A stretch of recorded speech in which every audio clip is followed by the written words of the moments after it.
Bi Anastasia Kimutai amemkaribisha Bi Ann Waiguru. She will be speaking to us and addressing us. But right up to now, over to you, Julia Samboko, our business journalist. Over to you. Thank you very much, Freedom Walker. I'd like to request for order and silence at the back. Would like to have a very robust conversation here around financial inclusion, matters around gender-based pay gaps, and any other issues which are emerging. And to do this with me, I am privileged to have an esteemed panel here. Faith Beth Boynet, Chairperson Kenya Pipeline, is here with us. We have Sally Shege, Director Transactional Banking at NCBA. Yeah, thank you for that. Thank you for that. We have Jackie Bitutu from EcoBank, where she heads Women Banking. Gwen Kinisu, CEO and MD Prudential Kenya. Wow, that's becoming a contest, right? And finally, from Lionside First Eye Hospital, Dr. Rizwana Pierboy, who's the General Manager. Let's appreciate her as well. Thank you so much, and thank you for the order which is settling into the house. I appreciate that a lot. So, here's the context. We have been talking a lot about the way we need to empower women, and one aspect of that is the question of financing and funding everywhere across the board. So let me start with Jackie from EcoBank. You have 2 decades plus worth experience in women banking. What are some of the behavioral differences that you see, and how does that impact their creditworthiness? Thank you. I spent a lot of time with women. I've actually had one-on-one conversations with more than 1,000 women, face to face. And this is what they say, and you can tell me if you agree or you don't. The first most important thing for a woman is God, her spirituality. That is the first thing, and whether we were speaking to women in Meru, speaking to women in Kisumu, in Johannesburg, Australia, or Wisconsin, the story is the same. The second most important thing for women is their health. A woman who's in bed means the family is also sick. So they worry a lot about their health and how they must be up and about to do what they need to do to keep running the family. And remember, in Africa, more than 80% of the farms are worked by women for free, not paid. The third thing that women worry about are their families. And that starts from their children. It extends to their spouses, extends to the homes where they sleep.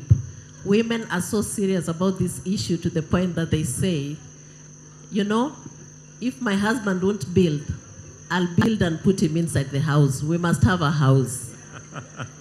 And then the next thing that they worry about is the education of their children and their own education. Then they worry about their service to community. You'll see them in Jumia Ndogondogo, you'll see them in Chamas, you'll see them at the church, and then they worry about their legacy. What's gonna happen to me when I'm not here?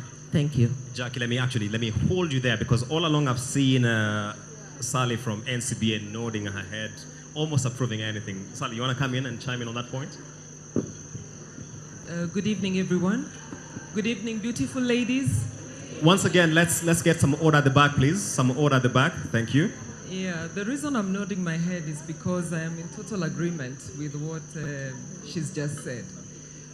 Women really treasure having a successful family.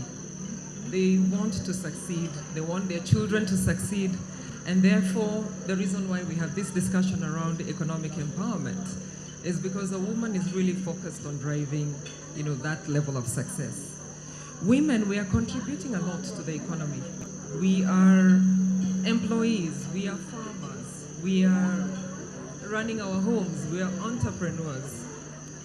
And it's important that we, are supported from an economic standpoint. Am I being heard?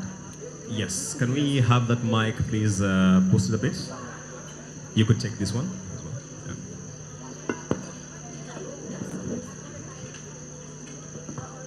Yeah, so that's part of the reason why I'm nodding, because I'm just listening to the goals of the woman and the importance of supporting that woman for her to achieve her goals. Women are also interested in borrowing, really.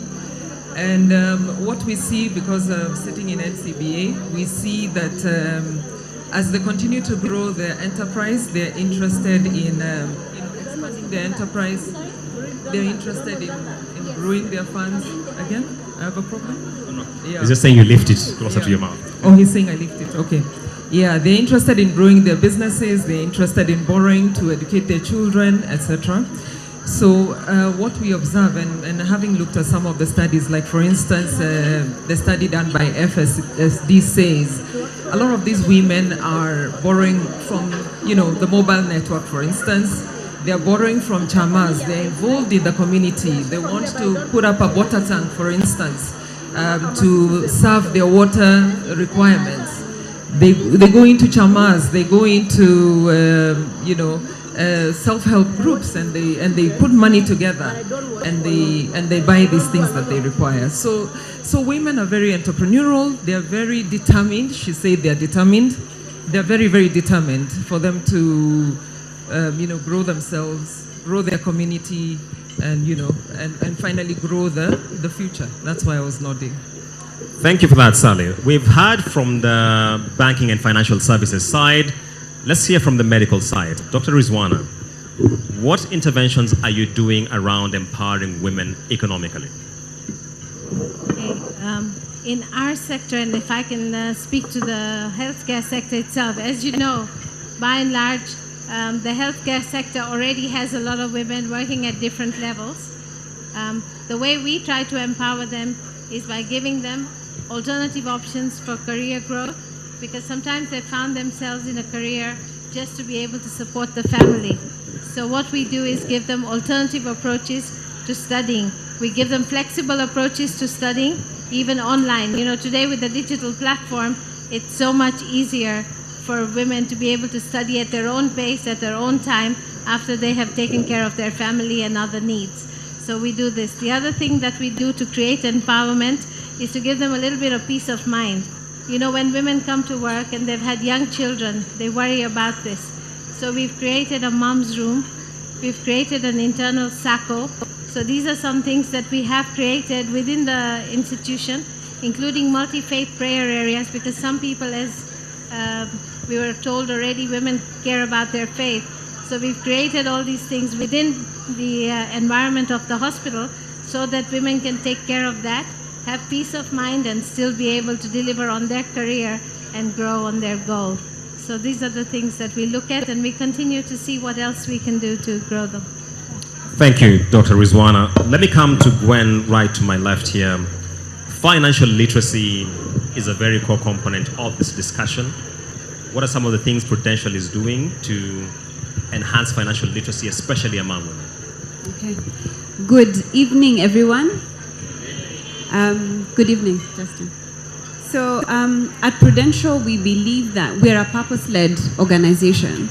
And as part of our sustainability agenda, we delved into the issue of financial inclusion. And at the time, when the consideration of what we needed to do to be able to speak to that particular gap came up, let me give you a bit of a back context. So for an insurer like ourselves, the customer who makes the most sense for us to invest in their financial literacy is the older person, the 50-year-old plus person, because this is the person who has probably saved for 10, 15 years, is coming to collect their payment, or you're collecting a payment for a deceased person, etc. So at the time, we were thinking that we needed to do a financial literacy something for people at that age. But then we decided to go to the science, and the science showed us that the real opportunity to be able to make an impactful change in behavior for any human being is when they are between the ages of 7 to 12. So for any parents listening, that's the most impactful time. And so then we made a decision to come up with a curriculum for kids aged between 7 to 12. Why? Because we found out that money habits are actually established by the time children are about 7 years old. Habits, behaviors, beliefs are established at about that time. So the way our curriculum works is we've been able to split it. We use a blended model. So we have a curriculum for parents. We have, and with the curriculum for parents, we give them a home budget planner. We give them notes where they can actually start conversations on money. I remember the only conversation that used to happen in my mom's house about money was, I need this, and the response was always, I'm broke, right? And so what we try to do is to empower mothers to be able to have enriching conversations about money with their children. We also have a digital free online program that does not require you to put your details to be able to access it, because we want to be honest about not then spamming you with our products. And then the last thing is we also have been able to educate teachers so that they then carry forward our curriculum. So we partner with schools, and we are looking to partner with the government so that we can then actually deploy our curriculum to schools. And so when you look at it holistically, to your question about how then does this speak to women? It speaks to women as being the first teachers of their children. It speaks to the women who actually are a bigger constitution of teachers in our schools. When we did the training of trainers for teachers, there's a teacher in Mombasa who took over our curriculum and ran with it. And so she became the person who was like the club's owner for Chaching. And she asked us, where were you when I was a child? Because if I had done this, I would have so much more money, but I've been operating on loans. So we hope that through our curriculum, we can make an impactful change that will be there to allow individuals to make the right decisions around a very important aspect of our lives, and that's money. So Prudential Kenya has a curriculum. Let's appreciate them for that sort of intervention, which I think many of us would have done a lot better in life if we had it at our time. Let's come to Kenya Pipeline. Faith, many times the energy sector is misunderstood, whether perceived or actual, and is perceived to be a sector which doesn't have women to a good percentage. And we're glad that you could be here with us. Maybe give us some thoughts around whether this is a misperception, and if that's the case, what are you doing to further bring in more women into the sector? Thank you so much, Julian. Actually, it is a misperception. I'm the chairperson of Kenya Pipeline, and actually the second woman since inception in 1978. In the board, we have the two. Actually, the appointing authorities exercise the 2/3 gender rule, and apparently, out of the four committees, 3 of them are chaired by women. That needs a clap, folks. We have over 20 engineers, and most of them lead the divisions. In every department or division, when we advertise to recruit, we ensure that the 2/3 gender rule is exercised. We give the women a platform to prove themselves and get recruited to the company. Having said that, Kenya Pipeline is actually perceived to be one that is just about infrastructure, pipelines, pumps, depots, men being engineers. But we have the charitable arm of Kenya Pipeline, which is the foundation, the Kenya Pipeline Foundation. And it runs 2 programs, Julian. It has Inuka program, which actually has two arms to it. There is the Inuka Foundation, and the Inuka Foundation educates children living with disability. That is 1 girl and 1 boy from the county, from the 47 counties. And this is done above board. one has to be registered with the National Council of People Living with Disability. And let me tell you, Julian, it has made a difference. And the scholarship is a full scholarship. It is tuition, it is remedials, it is a uniform. We also have the Inuka Empowerment Program, where we also empower the people living with disability, the women, and the youth. And on this one, the board has been in the forefront. I can tell you, Julian, I have done town hall sensitization programs where we educate the women on AGPO, where we educate the youth, you know, to take up these opportunities. And I can tell you, we've run stimulus programs where we have injected capital for the women to be able to run their ideas. Because empowerment has to also be looked in myriad form. It cannot be purely formal. We have to look at those women who do not have the education. And what we do about it, their mothers, their wives, they have to take care of their children and the community. We have CBOs, those are community-based organizations, where we have funded the ideas of women along the pipeline. So it's a misconception.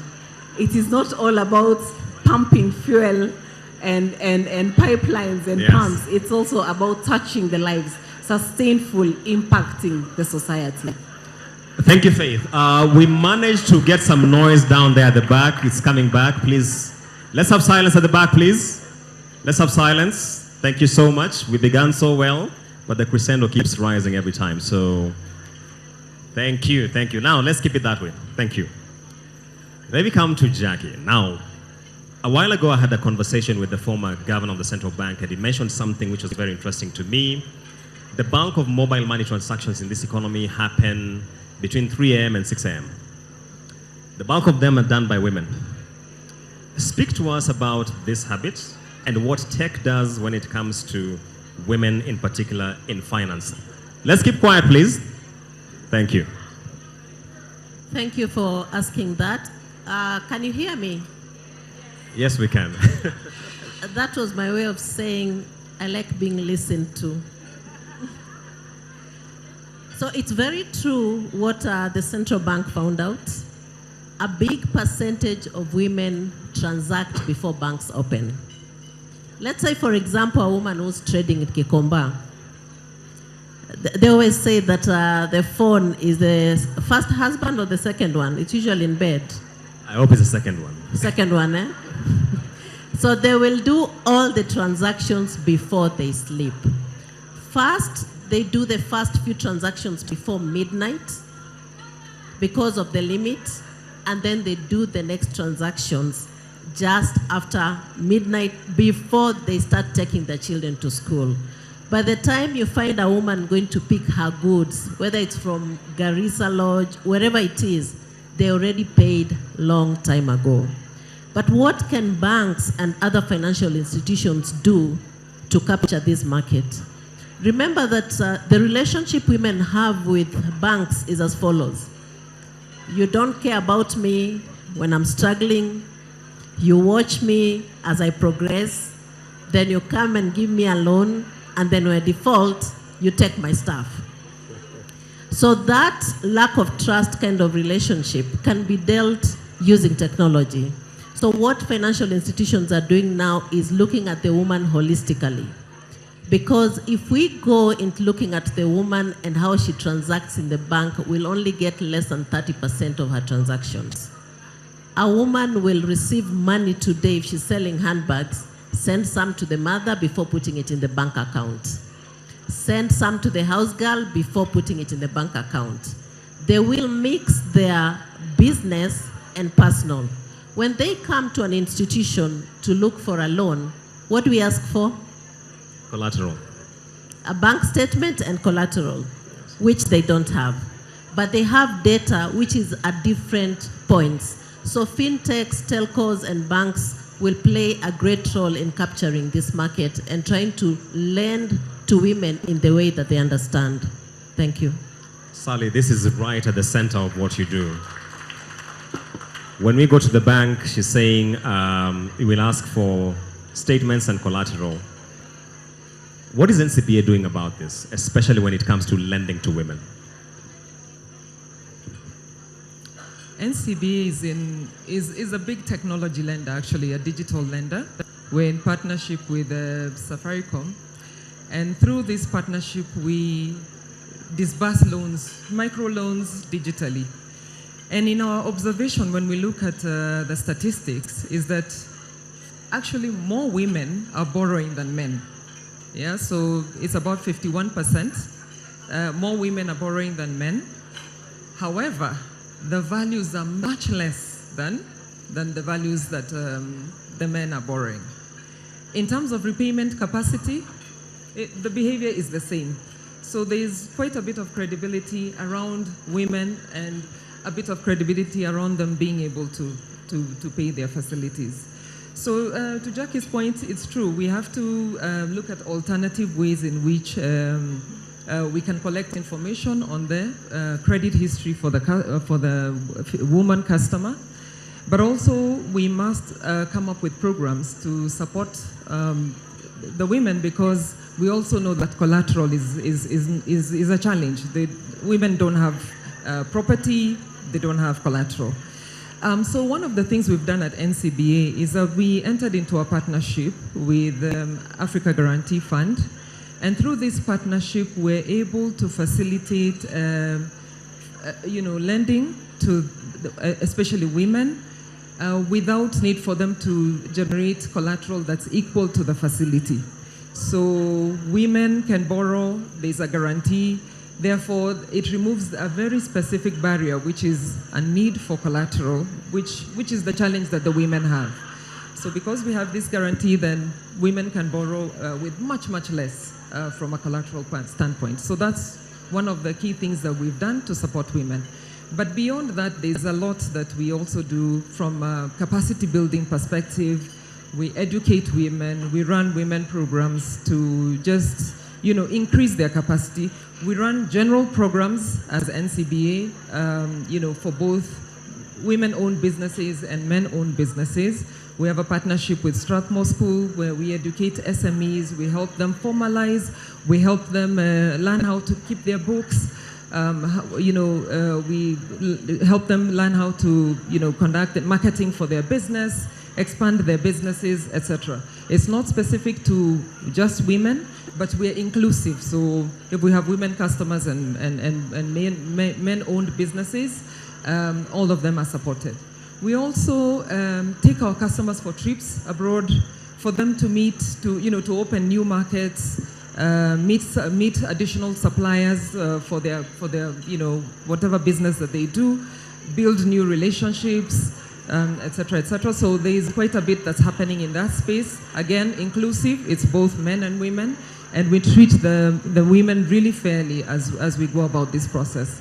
For the other woman, the urban woman, for instance, who wants to invest her money, we run a masterclass for women and their money, and we teach them how to invest, how to think about the future. We have mentioned that the woman really wants to be able to have a nest egg that she can use into the retirement. So we also spend some time educating women on how to manage their money, how to manage their risk through insurance programs and things like that.